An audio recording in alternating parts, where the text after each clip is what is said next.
har bir mavzuga, bu hozir mana bitta mavzuga, ikkita mavzuga bitta bo'ldi. Bitta mavzuga 4 ta, 5 ta har xil tajriba ko'rsatsangiz, o'sha mavzuni bola zo'r tushunib oladi. Bu yerda hozir mana yopiq zanjir bor. Yopiq tok ketyapti. Men ushaganim bilan tok mendan aylanish uchun meni oyog'imdagi rezina, yopiq tok o'tmaydi. Demak, bu yopiq zanjir.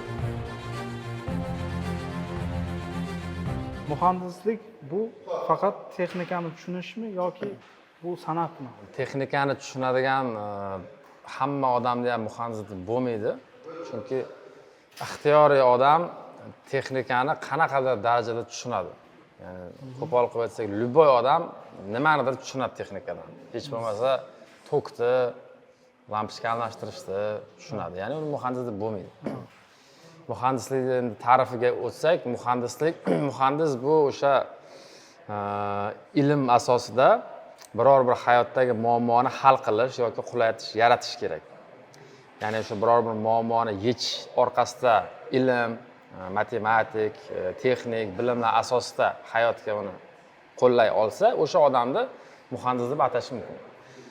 Ikkinchi qismiga kelsak, savolingizni muhandislik san'atmi deganingizda, nafaqat muhandis, balki ixtiyoriy kasb agar o'zini kasbini qanaqadir darajagacha o'zi biladigan bo'lsa, o'zi san'atkorga aylanadi. Sizni kasbingiz ham, bularning kasbi ham, o'qituvchilik ham, shifokorlik ham professional darajaga chiqqandan keyin o'zi san'at darajasiga chiqadi. Xuddi shunaqa muhandislik ham. Qo'shimcha ravishda aytish mumkinki, muhandislikni san'at yo'nalishi ham bor, art injiniring yo'nalishi ham bor. U alohida yo'nalish. Yangi yo'nalish hali O'zbekistonda endi rivojlanyapti. Mana bizda ko'rgazma o'tdi, даже keyin ommalarda osiz ham bo'ladi, eksponatlarda. Zo'r narsalar. Xullas, art injiniring yo'nalishi ham bor. Bu muhandislik san'ati degan yo'nalish bor. Bu mana g'arb davlatlarida juda ham ommalashib turgan, trendda turgan yo'nalish hisoblanadi. Dars o'tish jarayonida hozirgi yoshlarni darsga diqqatini tortish, qaratish juda ham qiyin. Chunki yoshlar bu vobshe qotib ketganda, o'shaning uchun diqqatni yorib o'tish uchun bir noodatiy ko'zi ko'rmagan bir qo'pol qilib aytsam, bir fokusga o'xshagan narsa ko'rsatmasangiz qiziqmaydi bolalar. Masalan uchun sizga hozir ko'rsataman. Sim ulangani, ikki xil sim turibdi. Tok beramiz. Sim bilan turibdi, to'g'rimi? Mana qo'lim bilan ushonaman. Hech qanaqa narsa yo'q. Demak, bu harorat yo'q. Endi ko'tarilmagan ekan.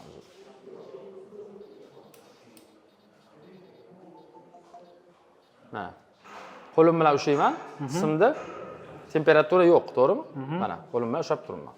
Xo'p, endi xuddi shu holatda bu tomoniga agar tekkizsam, bu issiqlik darajada. Lekin bu yoqda qo'l bilan ushlash mumkin mana. Bu yerda fizikani nimasi ishlayapti?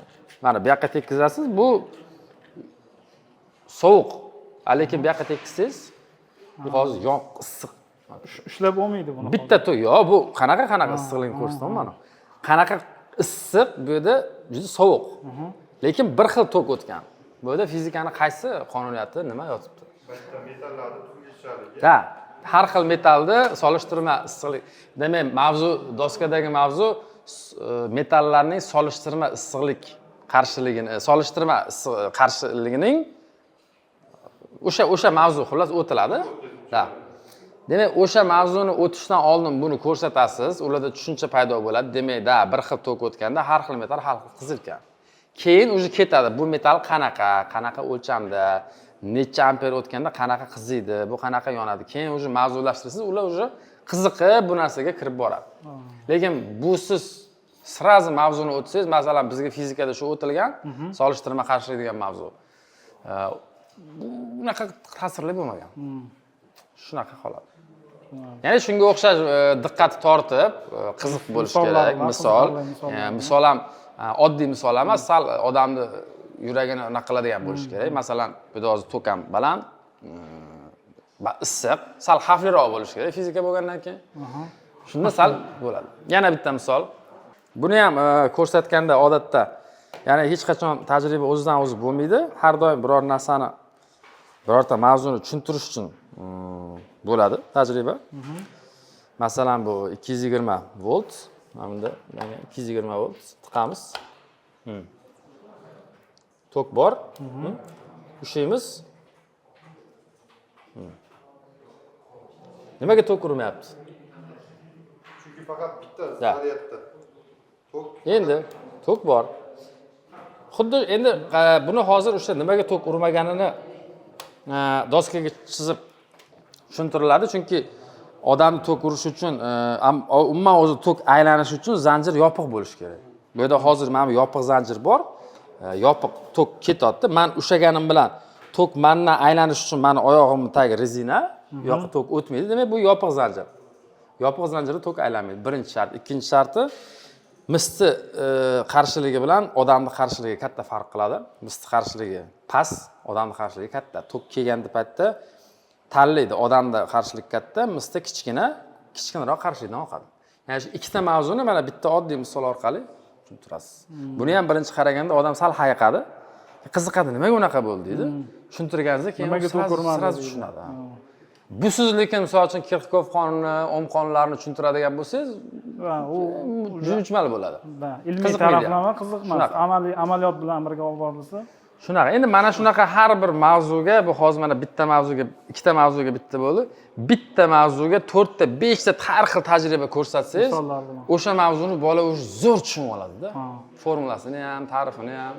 Ana shunaqa tarzda biz dars o'tamizki, bolalar qiynalmasdan o'rgansin, maza qilib. Tushunishga ham oson bo'ladi. Yoshligingizda sizga motivatsiya bergan inson yoki bir og'iz so'z bo'lganmi va u sizni qanday o'zgartirgan? Bir og'iz so'z bilan hech-ku endi temperamentga borib taqaladi. Men o'zim unaqa bitta bir og'iz gap bilan unaqa qilmayman, o'zgaradigan odam emasman-ku. Lekin inson bo'lgan. Mana shu yerga kelishimga, o'zim muhandislikka kirishingizga, hayotimda kasb sifatida tanlashga, muhandislikka, Turin universitetiga kirishimga, umuman muhandislik sohasida ketishimga sabab bo'lgan odam bor, ustozim Kaneyev Jamshid aka, shu sabab bo'lgan odam. Lekin unaqa bir og'iz so'z, kimnidir motivatsion gapi, u narsalar bilan ta'sir qilmagan. Ta'sir qilgan, endi o'zgartirib olmagan. Lekin shu inson sabab bo'lgan. Vaqt bilan tajriba. Da, albatta. Laboratoriyada qanday kulgili yoki g'alati voqealarga guvoh bo'lgansiz? Yo, unaqa har dars bo'ladi.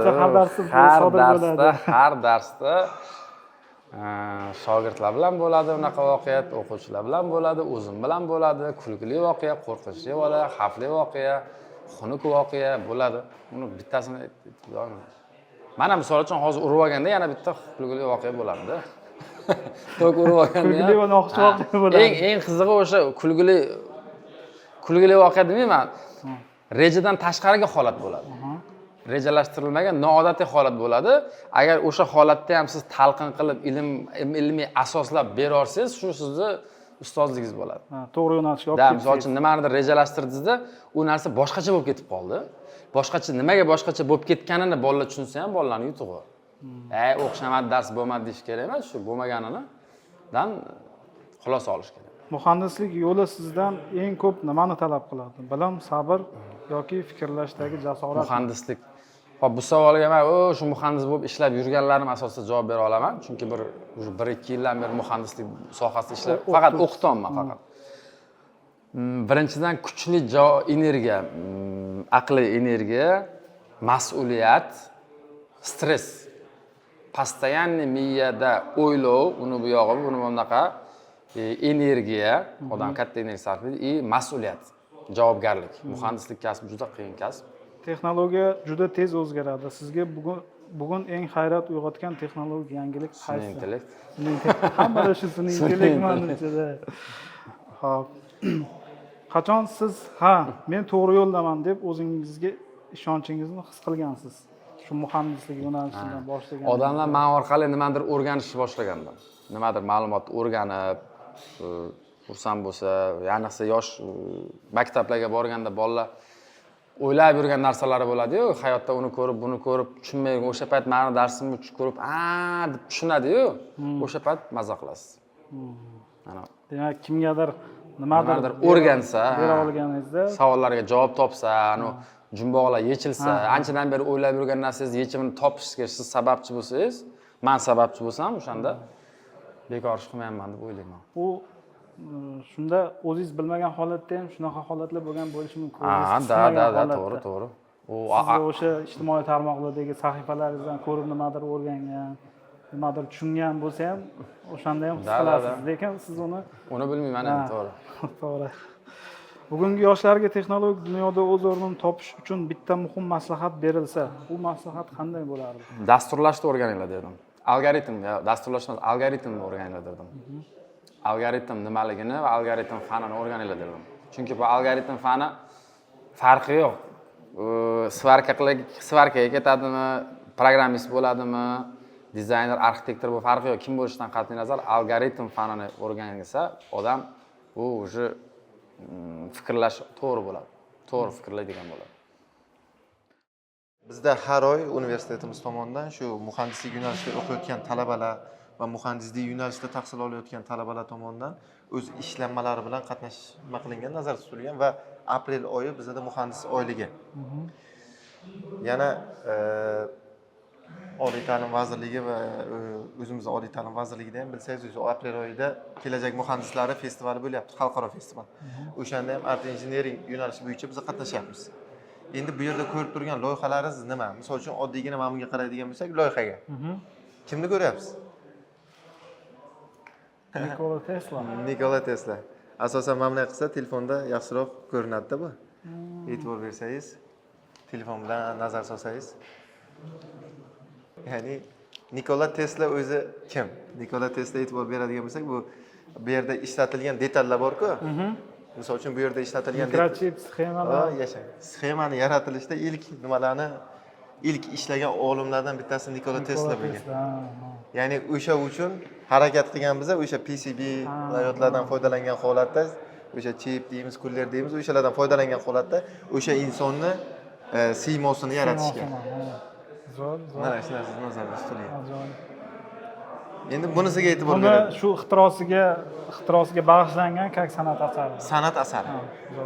Misol uchun dunyo tajribasiga ham e'tibor beradigan bo'lsangiz, san'at art engineering yo'nalishi bo'yicha biz o'rganish qilganimizda, o'sha art engineering nima degani, bu yoqda o'sha injineringga san'at emasdan qarash deganda, san'at tomonidan qarash ozgina joziba beradi-da bu.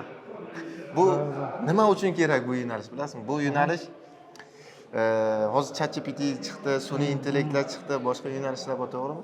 Ya'ni siz kelasiz, yo bitta ishlanma ishlaysiz, yo boshqa narsa ishlanma yaratasizda. Hozir dunyo nimaga qarab ketyapti? Dunyo hozir o'zgacha deydi. Ya'ni kreativ yondashgan bir loyihalar ustida ishlayapti. Ya'ni art engineering o'sha kreativ, ijodiy fikrlashni oshirib beradigan yo'nalishlardan bittasi bo'ladi. Zo'r, haqiqatan kreativ yondashuv bu yerda faqat. Shunaqa. Endi bu ishlanmamizga e'tibor beradigan bo'lsak, bu ishlanmamiz o'zi tonib turibsiz-a bu. O'zingiz bir mashhur nima bor? Einstein. Buni ham telefon orqali ko'rsangiz, aniq ko'rinadi. Masalan, nima qilsangiz ham Einstein sochlari, peshonalari, tilini chiqarib turgani hammasi ko'rinib turibdi. Kamerada ham ko'rinadi menimcha, olasizlar. Kamerada ham ko'rinadi, keyin bitta narsasiga e'tibor berasiz. O'zi Einsteinni biz nima jihatdan eslaymiz? Bitta mashhur nimasi bor? Iborasi. Formulasi bor-da bitta. Energiya formulasi. E teng mc kvadrat. Yaxshilab bir kadr bilan buni ham olib kelsangiz, mana shu yerda o'sha formulani keltirganmiz mana.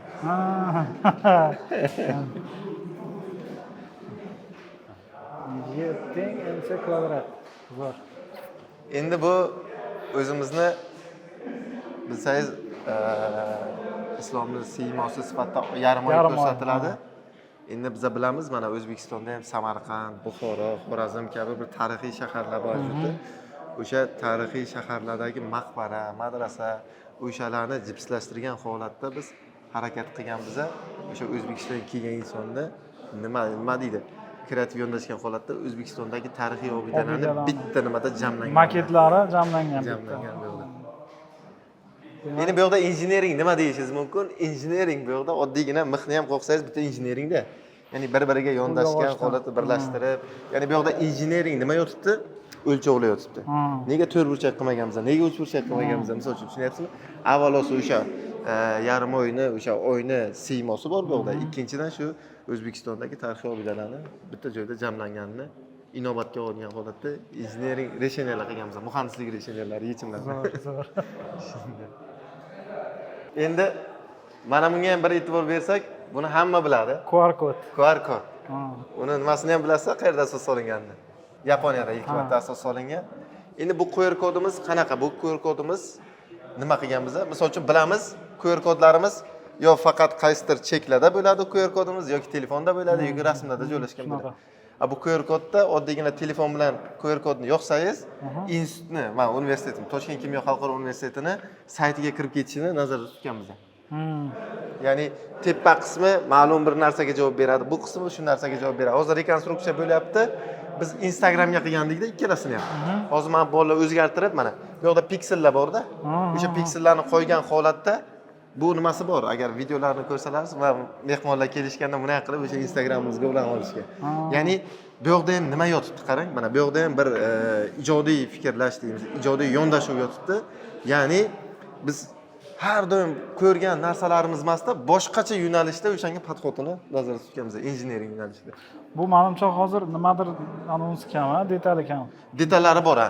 Aytolmayman, hozir rekonstruksiya bo'lyapti, buni detallarini qo'yib Bu qismi to'liq, ha? Bu qismi to'liq, faqat mana bu yerda nima qilish kerak? Chegarani belgilab berish kerak. Va ichida bergan bu oq fonimiz ham nimaga? E'tibor bersangiz, har qanday nimaga qarasangiz, orqasida oq fon bor. QR kod. Nega? Bu отражение berish kerak. Bu texnik nimaga ham e'tibor bergan holatda qilingan. Art engineering hamda muhandislik texnika yo'nalishi bo'yicha sizga imkon darajada yetarli ma'lumotlar taqdim qildik deb o'ylaymiz. Bu borada bizga yaqindan yordam bergan muhandislik jamoasini o'qituvchilari sizga kattakon rahmat.